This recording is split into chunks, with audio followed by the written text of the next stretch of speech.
lung linh mây trời, càng tỏa ngát hương thơm hoa thủ đô. Đường lộng gió thanh thang năm cửa ô, nghe tiếng cười không quên niềm thương đâu. Hà Nội đó niềm tin yêu hy vọng của núi sông hôm nay và mai sau.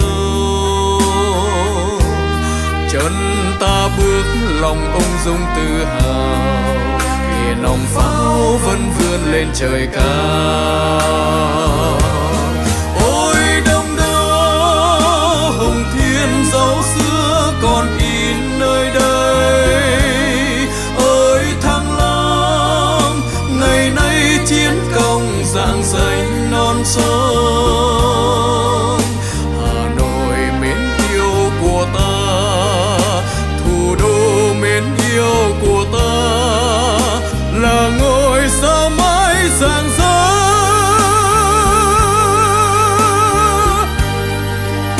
Sáng soi bóng đêm Trường Sơn lắng trong nước sông Cửu Long, nhẹ nâng bước chân hành quân dệt nên tiếng ca át tiếng bom rền.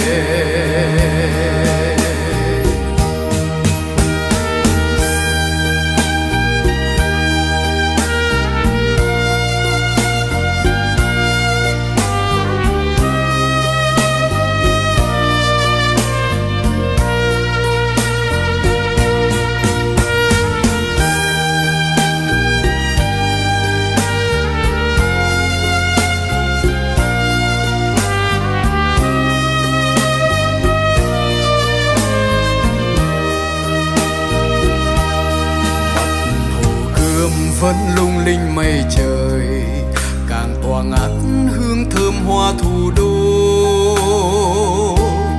Đường lộng gió thanh thang năm cửa ô, nghe tiếng cười không quên niềm thương đâu.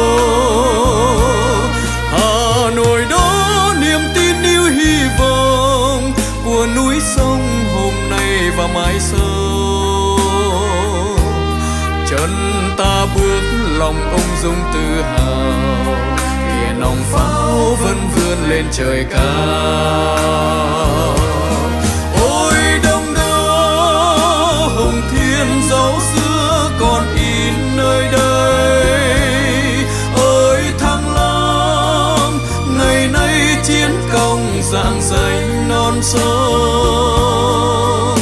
Hà Nội mến yêu của ta, thủ đô mến yêu của ta, là ngôi sao mãi rạng rỡ.